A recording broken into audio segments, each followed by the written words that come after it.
तो homogeneous system of linear equations देखते हैं 3 वेरिएबल्स में। Homogeneous system of linear equation क्या हुआ, किसी भी लीनियर इक्वेशन जिसमें जितने टर्म्स हैं उसमें वेरिएबल का पावर जो है वो 1 हो। तो कहने का मतलब जैसे उसमें कोई कांस्टेंट नहीं होगा, क्योंकि कांस्टेंट में वेरिएबल का पावर जो है वो क्या हो जाएगा, 0 हो जाएगा, क्योंकि वेरिएबल तो है ही नहीं। तो इन इक्वेशंस को हम कैसे एक्सप्रेस करेंगे, a1x plus b1y plus c1z is equal to 0। जो अभी तक अपन इक्वेशन देख रहे थे उसमें राइट हैंड साइड में क्या होता था, d1 d2 d3 आता था, है ना। इस वाले केस में है ना वो नहीं है, और हर टर्म में जो वेरिएबल है उसका पावर क्या है, 1 है। आप देख रहे हैं x का पावर 1, y का पावर 1, z का पावर 1। ठीक है, तो homogeneous system of linear equation. ठीक, तो a2x दूसरी equation, b2y plus c2z is equal to 0, और तीसरी इक्वेशन क्या हो गई, a3x plus b3y plus c3z is equal to 0। तो इन 3 इक्वेशंस के यदि हम सॉल्यूशन देखें तो एक ऑब्वियस सॉल्यूशन तो क्या होगा भाई, x is equal to Y is equal to Z is equal to 0। जो ओरिजिन है कोऑर्डिनेट एक्सिस का वो तो इसका सॉल्यूशन होगा ही, है ना, दिख ही रहा है। तो इस वाले सॉल्यूशन को, है ना, जो बिल्कुल ऑब्वियस सॉल्यूशन है उसको हम क्या बोलते हैं, ट्रिवियल सॉल्यूशन। ट्रिवियल सॉल्यूशन मतलब बिल्कुल मतलब सिंपल सॉल्यूशन जो है। अच्छा, इसके अलावा यदि कोई सॉल्यूशन यदि होता है तो उसको हम क्या बोलते हैं, नॉन ट्रिवियल सॉल्यूशन। तो नॉन ट्रिवियल सॉल्यूशन का क्या मतलब हो गया कि x is equal to Y is equal to Z is equal to 0 इस सॉल्यूशन के अलावा भी सेट ऑफ इक्वेशंस के बाकी सॉल्यूशंस भी हों। तो नॉन ट्रिवियल सॉल्यूशन और केवल ट्रिवियल सॉल्यूशन, है ना, किन केसेस में हो सकता है उसको एक बार विजुलाइज करते हैं। तो जैसे अच्छा, तो ये हमने कोऑर्डिनेट एक्सिस बना ली, है ना, इसको x एक्सिस, इसको y, इसको z एक्सिस बोल देते हैं। ठीक है ना। ऐसे प्लेन्स चाहिए जिनका केवल एक सॉल्यूशन हो जो कि ट्रिवियल सॉल्यूशन हो। तो उसका सबसे बेस्ट और सबसे सिंपल एग्जांपल क्या हो जाएगा भाई, आप ये जो प्लेन्स हैं उसी को ले लें। जैसे एक्स वाई प्लेन जो है वो क्या हो जाएगा, एक्स वाई प्लेन यदि मैं बनाऊं तो एक्स वाई प्लेन जो है वो ये हो जाएगा। आप देख लें, इधर भी मैं बना सकता हूँ, बना नहीं रहा हूँ, है ना, क्योंकि डायग्राम जो है कॉम्प्लेक्स हो जाएगा। तो ये एक्स वाई प्लेन हो गया, और एक्स वाई प्लेन की इक्वेशन क्या हो गई, z इज इक्वल टू 0। ठीक है। अच्छा, ये आपका वाई जेड प्लेन हो गया, दिख रहा है, ये वाई जेड प्लेन हो गया, और इसकी इक्वेशन क्या हो गई, x इज इक्वल टू 0। ठीक है, और ये आपका एक्स जेड प्लेन हो गया, और इसकी इक्वेशन क्या है, y इज इक्वल टू 0। और ये 3 प्लेन्स जो हैं वो कहाँ पे मिल रहे हैं, इस वाले पॉइंट पे मिल रहे हैं, और केवल इसी पॉइंट पे मिल रहे हैं और किसी पॉइंट पे नहीं मिल रहे। तो जो ये 3 जो इक्वेशंस हैं, x is equal to 0, z is equal to 0 और y इज इक्वल टू 0, इनका एक ही सॉल्यूशन है जो कि ट्रिवियल सॉल्यूशन है। ट्रिवियल सॉल्यूशन मतलब 0 0 0। ठीक है। अच्छा, अब नॉन ट्रिवियल सॉल्यूशन वाले प्लेन्स कैसे हो सकते हैं, है ना, उसको विजुलाइज करते हैं। तो इस केस में भी सिंपल एग्जांपल ही लेते हैं ना, विजुलाइज करना भी इजी रहेगा। हम 3 प्लेन्स ले सकते हैं जिसमें y एक्सिस कॉमन हो। ठीक है, y एक्सिस यदि तीनों प्लेन्स में कॉमन है तो उन तीनों प्लेन्स का कॉमन सॉल्यूशन क्या हो जाएगा, y एक्सिस ही हो जाएगा, है ना। 0 0 0 तो होगा ही, बट y एक्सिस ही हो जाएगा, है ना। आप इसको यदि बनाना चाहें विजुलाइज करने के पॉइंट ऑफ व्यू से, तो जैसे एक प्लेन आपने ये ले लिया, नीचे तक बना देता हूँ, है ना, y एक्सिस लाई कर रहा है इस वाले प्लेन पे। दूसरा प्लेन आपने कुछ इस टाइप से ले लिया, आप देख रहे हैं, है ना, इस पे भी y एक्सिस लाई कर रहा है।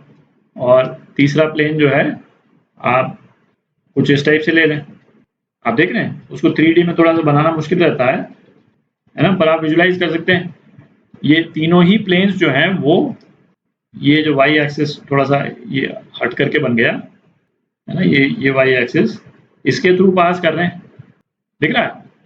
तो इन तीनों प्लेन्स के ये ओरिजिन तो है ही, इसके अलावा ये जितने पॉइंट्स हैं y एक्सिस के वो भी सॉल्यूशन है ना। और ये सारे सॉल्यूशन जो है नॉन ट्रिवियल सॉल्यूशन हो गए, ओरिजिन को छोड़ करके जो सॉल्यूशंस है नॉन ट्रिवियल सॉल्यूशन। ठीक है। तो अब 3 वेरिएबल्स की जो इक्वेशंस हैं, 3 इक्वेशंस, उनके नॉन ट्रिवियल सॉल्यूशन किस कंडीशन में बनते हैं, है ना, वो कंडीशन निकालते हैं।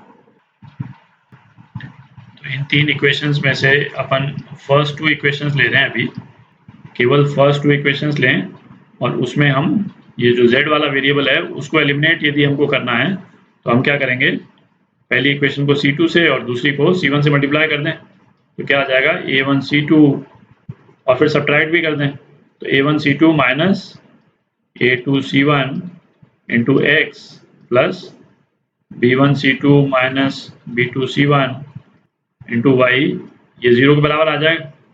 तो इसको हम क्या लिख सकते हैं, x upon B1 C2 minus B2 C1 is equal to y upon C1 A2 minus C2 A1। ठीक है।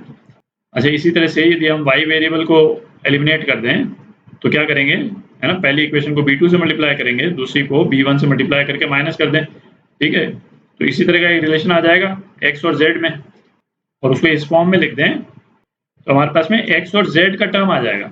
x का टर्म तो यही रहेगा, है ना, z का एक टर्म आ जाएगा तो उसको हम यहीं पे ऐड कर सकते हैं, है ना, वो क्या आ जाएगा z upon A1 B2 minus B2 A1। हम क्या चाहते हैं कि x, y और z जो है वो 0 नहीं हो, है ना, वो वाला सॉल्यूशन हमको चाहिए। तो ये जो रेशो है इसको हम k बोल देते हैं, और जहाँ पे k जो है वो 0 के बराबर नहीं है, क्योंकि k 0 के बराबर हो गया इसका मतलब क्या हुआ भाई, x y z तीनों 0 हो गए, पर हमको क्या चाहिए, नॉन ट्रिवियल सॉल्यूशन चाहिए, है ना, x y z 0 नहीं चाहिए हमको। ठीक है, तो k जो है वो 0 के बराबर नहीं है। ठीक है, अब आप देखें इस वाले एक्सप्रेशन में से जो x की वैल्यू है, x की वैल्यू क्या है, k into B1 C2 minus B2 C1, है ना, y क्या है, k into C1 A2 minus C2 A1, और z क्या है, k into A1 B2 minus B2 A1। ठीक है, तो ये x y z की वैल्यू यदि हम यहाँ पे डाल दें तो एक लंबा सा एक्सप्रेशन आ जाएगा अपने पास में। ठीक है, ये प्रूफ वगैरह आपको याद करने की जरूरत नहीं है, ये केवल इसलिए हम बता रहे हैं कि, है ना, आपको ध्यान में रहे कि ये आया कैसे। ठीक है, बताने को सीधा रिजल्ट भी बता सकते थे, पर इससे, है ना, आप अप्रिशिएट भी कर पाइएगा बेटर कि भाई ये रिजल्ट जो है इवेंचुअली आया कैसे है। तो ये x y z की वैल्यू हम यहाँ पे डाल दें तो एक लंबा सा एक्सप्रेशन आ जाएगा जो कि 0 के बराबर है। ठीक है, तो उस वाले एक्सप्रेशन में क्या आएगा भाई, एक तो k आएगा, है ना, k चूंकि तीनों टर्म्स में है तो एक तो k आएगा, और दूसरा क्या आएगा कि जैसे ये A3 into B1 C2 minus B2 C1, है ना, प्लस B3 इंटू y, फिर एक लंबा सा एक्सप्रेशन, है ना, इस तरह से एक लंबा सा एक्सप्रेशन आएगा इजिकल टू 0। ठीक है, अच्छा, ये तो हमने गिवन ही ले लिया है कि k जो है वो 0 के बराबर नहीं, तो ये वाला टर्म तो 0 हो नहीं सकता, तो इसका मतलब क्या है, ये वाला टर्म 0 है। ठीक है, और ये वाला टर्म एक्चुअल में क्या है, ये वाला टर्म, ये तीन जो लाइंस हैं इनका डिटर्मिनेंट है। ठीक है, A1 B1 C1, A2 B2 C2 और A3 B3 C3, और ये किसके बराबर हो गया, ये 0 के बराबर आ गया। तो ये हमारे पास में क्या आ गई, ये नॉन ट्रिवियल सॉल्यूशन की कंडीशन आ गई। कंडीशन फॉर, यही तो निकाल रहे थे अपन, condition for non trivial solution. Non trivial solution मतलब 0 0 0 के अलावा सॉल्यूशन हो, तो उसकी कंडीशन आ गई है अपने पास। तो किसी भी homogeneous system of linear equation में नॉन ट्रिवियल सॉल्यूशन की कंडीशन जो है वो क्या है कि उसका डिटरमिनेंट जो है वो 0 होना चाहिए। ठीक है।